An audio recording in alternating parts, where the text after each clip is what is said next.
E na nossa temática iremos falar a respeito da ontologia do pecado. É a própria realidade que o pecado existe e produz na vida das pessoas. Porque o pecado é um agravante que separa o homem de Deus. E muitas vezes as pessoas pensam que pequenas atitudes, pequenas ações levam à destruição, ao passo que também praticam grandes ações e nem percebem essas ações que certamente ferem a integridade de Deus, ferem a comunhão com Deus. Daí o motivo pelo qual o profeta Isaías, no livro Isaías capítulo 59 e o versículo 2 traz a seguinte citação. Vamos ler a Bíblia. Mas as vossas iniquidades fazem separação entre vós e o vosso Deus, e os vossos pecados encobrem o seu rosto de vós para que ele não vos ouça. Então, o pecado, a iniquidade, é todo aquele contraste que ofende a Bíblia Sagrada. Em síntese, o homem sabe quando está pecando. O homem sente que aquela atitude não é algo bom dentro da sua alma. Vai haver aquela produção de tristeza, de arrependimento, muitas vezes de até insônia, porque ele sabe que aquela atitude não condiz com a palavra de Deus. E muitas vezes, para a gente entender o pecado, podemos ter a seguinte citação, o seguinte exemplo: quanto mais nós nos aproximamos do sol, mas vamos ficando encandeados. À medida que se aproximamos do sol, vamos ficando ofuscados pela sua luz. Da mesma sorte, podemos trazer esse exemplo para a vida real e perceber que quanto mais nos infiltramos, quanto mais nos aproximamos de ações pecaminosas, de ações hediondas, mas vamos ficando cegos pelo pecado e às vezes nem percebemos, ficamos aí sem notar o que é certo e o errado. E o apóstolo Paulo, escrevendo aos Romanos capítulo 6 e o versículo 23, traz a seguinte citação: porque o salário do pecado é a morte, mas o dom gratuito de Deus é a vida eterna em Cristo Jesus. Observe que a Bíblia tem mão e contramão, tem ida e volta. Mostra que o salário de um pecado, do pecado, é a própria morte. O pior de todos os salários. Salários quer dizer pagamentos, aquilo que recebemos por algum trabalho prestado. E a Bíblia fala: o salário do pecado é a morte. Então podemos observar que o pecado é o cálice do próprio veneno. Mas a Bíblia diz também que o dom gratuito de Deus é a vida eterna em Cristo Jesus. Então, para cada ação, Deus vai mover uma reação em favor do ser humano. Pecado, separação, agora vem perdão, reconciliação através de Jesus Cristo, nosso Salvador.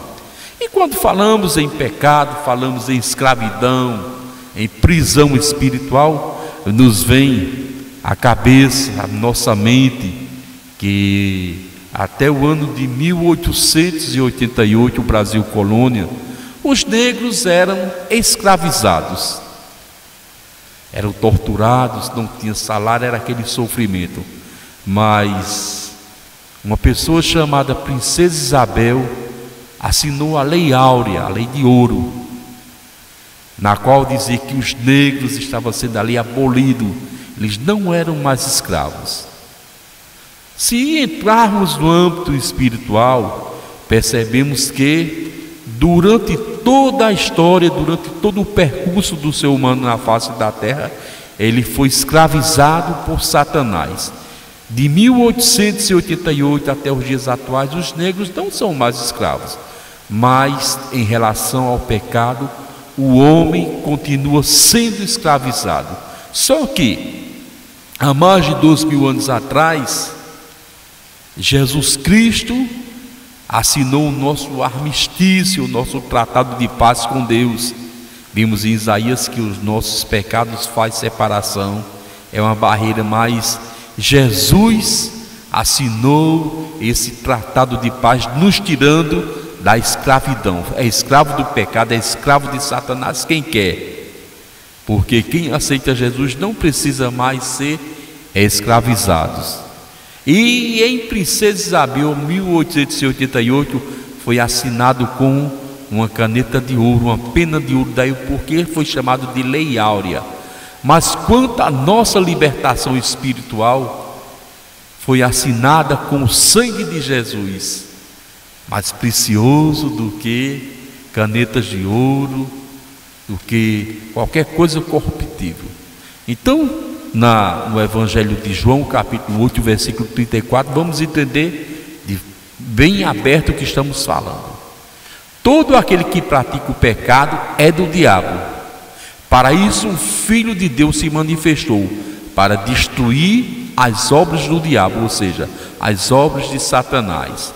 E na primeira epístola de Pedro, capítulo 1, versículos 18 e 19, diz o seguinte: portanto, estais cientes de que não foi mediante a valores perecíveis, como a prata e o ouro, que foste resgatado do modo vazio que vivias, mas foste resgatado pelo precioso sangue de Cristo, como de um cordeiro sem mácula ou defeito algum.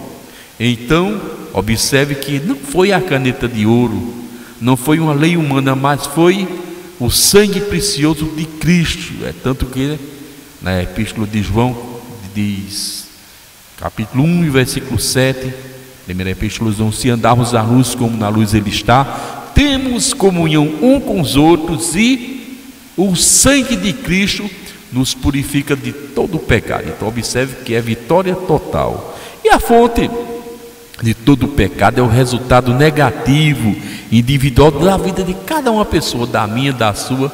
Nós vamos gerando esses valores negativos, e não há maneira de combater isso, de tentar lutar contra isso, se não for com Jesus Cristo, se não for com o sangue de Jesus. Motivo pelo qual na epístola de Romanos, capítulo 14, versículo 12, temos a seguinte citação: deste modo cada um de vós prestará conta de si mesmo a Deus, motivo de louvor ou motivo de tropeço. Então cada um de nós iremos dar conta de cada um, mas não somos escravos se aceitarmos Jesus como único e suficiente Salvador. E perceba que o pecador nunca está satisfeito. Quanto mais peca, mais quer pecar. Observe que um adultério não nasce de um ato sexual, nasce de uma amizade, de uma atração, de um namoro. Daqui a pouco está consumado o adultério. A idolatria em si mesmo não começa com os grandes andores, as grandes multidões, mas a pessoa em casa adorando ali uma imagenzinha de escultura, um ícone, um retrato, daqui a pouco está totalmente infiltrado na idolatria. Da mesma sorte, o incêndio em uma floresta nunca começa com uma grande chama, mas com uma pequena fagulha. Então, o pecado, a destruição humana não vai começar com grandes obras e grandes coisas, mas com pequenas atitudes. É tanto que no livro de Provérbios, capítulo 27, versículo 20, diz o seguinte: como o inferno e a perdição nunca se fartam, assim os olhos dos homens nunca se satisfazem. Então perceba, se percebermos, o pecado é um meio maligno que Satã usa para nos separar de Deus eternamente. Contudo, já foi dita a saída: aceitar a Jesus como Salvador, pedir perdão dos pecados, andar na luz como na luz ele está, segundo a epístola de João, capítulo 1, e o versículo 7, 1:7, que diz: e o sangue de Jesus nos purifica de todo pecado. Que o Senhor vos abençoe rica e abundantemente.